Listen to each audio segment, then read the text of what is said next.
you get down there? We took a plane. Okay, so Frankie and Pam wanted to meet at the church at 1. Our plane left at 5. It felt like 48 hours later, we're in Passagem Franca. So we got on the bus here. We went to Nashville. We got a plane. Flew to Miami. Had a 9-hour layover. Got on another plane. Went to Fortaleza. And then another hour plane to Teresina. And then from there we had a 4-hour bus drive to where we went. So our main thing was to build a church, and then so we would work on that all morning and then eat lunch and work a little bit more, and then in the afternoons we would go home to home and evangelize. That was Monday through Thursday. Yeah. And then we would eat and usually have a service that night or go to somebody's house if they invited us to. Well, Jorio is, I guess, what you would call the missionary for the project. First Baptist Church in Passagem Franca was the mission church that was planning the church we were building. The mother church. Their pastor, his name was Daverson. Best way I've heard Frankie describe it is the poorest person here is about the richest person there, pretty much. Teresina's more first world. It's harder to differentiate from there to here. The town we were in is about 20,000 people. No windows in the houses, glass windows, because of the heat and the air movement. A lot of dirt. I saw some dirt floors, a lot of concrete floors. You go into people's homes and they would have 3 or 4 plastic chairs sitting in the living room, and that's what they sat in. And, elderly people, that's what they sat in all day. And there were some nicer homes too. We went into some that the girl was a pharmacist, and it was a very, very nice home, tile floor and anything you would want. So it's a range of things, just like it is here. No hot water hardly anywhere. No. I mean, I don't mind. Mine would be probably the first church service we had at the mother church. And, you go to a different country thinking, oh, their services are going to be a little bit different. No, they were there worshiping God. They were singing songs, and you could feel the presence of God moving in that church. It was just like we was walking into Edgewood on a Sunday morning, other than a different language. I really enjoyed going door to door to people. That's kind of something normally I'm not all gung-ho to just talk to people. We told the pastor of the mother church that there was a lot of people that didn't have Bibles that we talked to and stuff, and which wasn't a very uncommon thing.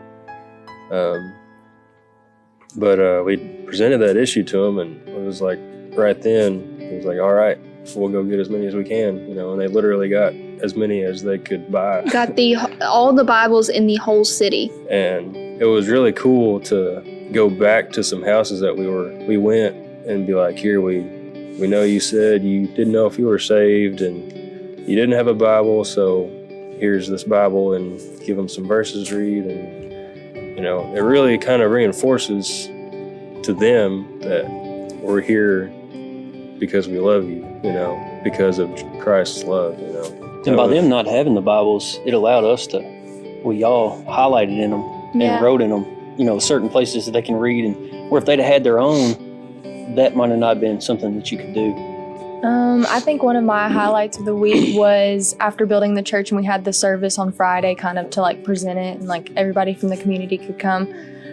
Just how appreciative they were of it. I mean, it was just the most simple thing ever. Brick, just four sides, but it was the best thing ever to them, and it just made me, it was just awesome to see that. And they decorated it. It was a red carpet, and they had the Brazil colors, American colors. They did their national anthem, our national anthem. They just went all out. Talking about stories, and I told this one at the prayer meeting the other night, but Pam and I and Jorio shared the gospel with a family, and there were 7 people in the room. There was one girl that was locked in, listening, and you could tell she was the one that was really, God had prepared her heart for it. And the next day, we're walking down the street. She comes running out of the house up to Jorio and was like, I want to know more. I want to know more. And to see that is just, like I said, it's not something you see here, that people just yearning for it and wanting it. I think we're just more reserved as a society, for one. So I don't know, it's just special and it's touching to see someone wanting God. So on Friday, we had just gotten back from like being at the church or going to breakfast. There was this gas station right across from the hotel, and there were 3 workers there. So like we go and like get some drinks and some snacks, and we went over the bracelets and just kind of talked to the 3 women. And then 2 of them, Frankie had asked like if they had Bibles, and 2 of the women were like, no, like, can I have one? So we gave it to them and showed them the verses in it and stuff. And then the other one was like, no.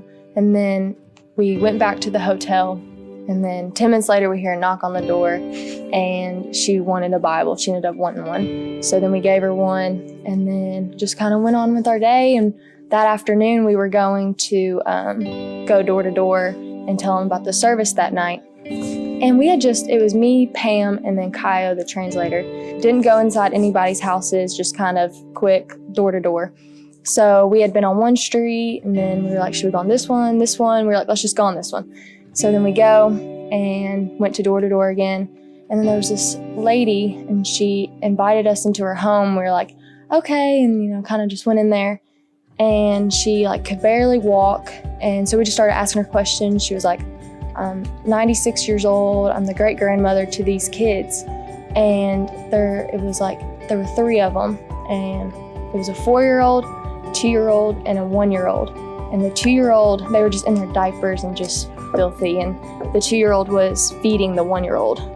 And that just startled Pam. And she was like, what's going on? Like, what's the situation? Why is the 2-year-old feeding the 1-year-old?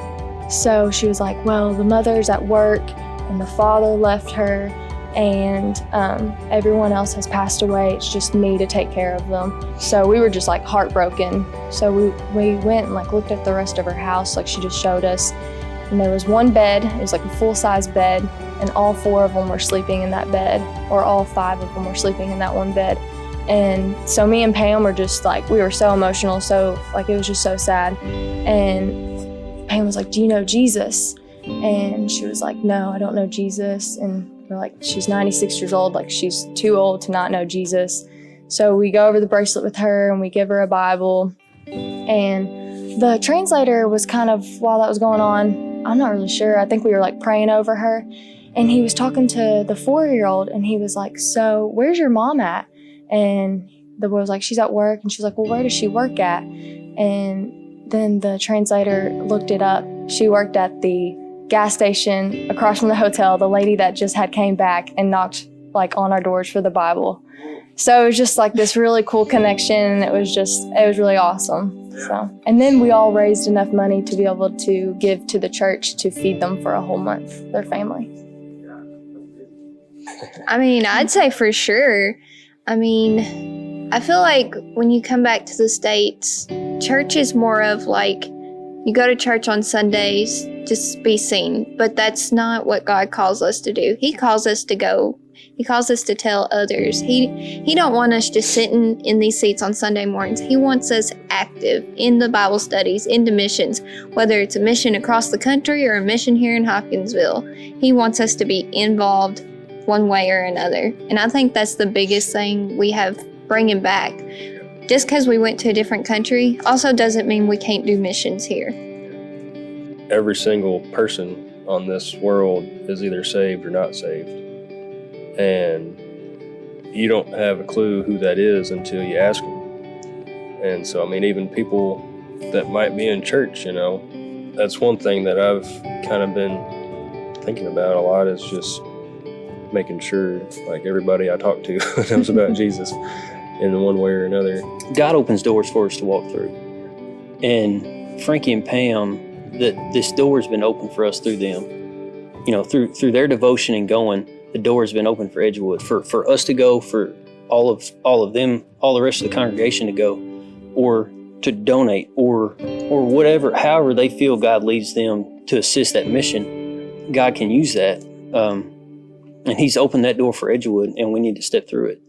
Something that's been on my mind is in, I think, 2 Corinthians, where Paul is exhorting the church to continue to give. and to give to the Jewish Christians who were struggling at the time. And I think that's something that we can take away from it. That church there, you know, they'll struggle more financially than we will, but they're trying to reach this community with the gospel. And if there's a way that we can partner with them and help them do that, then that's what we need to do. And not just that church. I mean, Frank and Pam have built churches all over Brazil. I speak to this one because I have experience with it.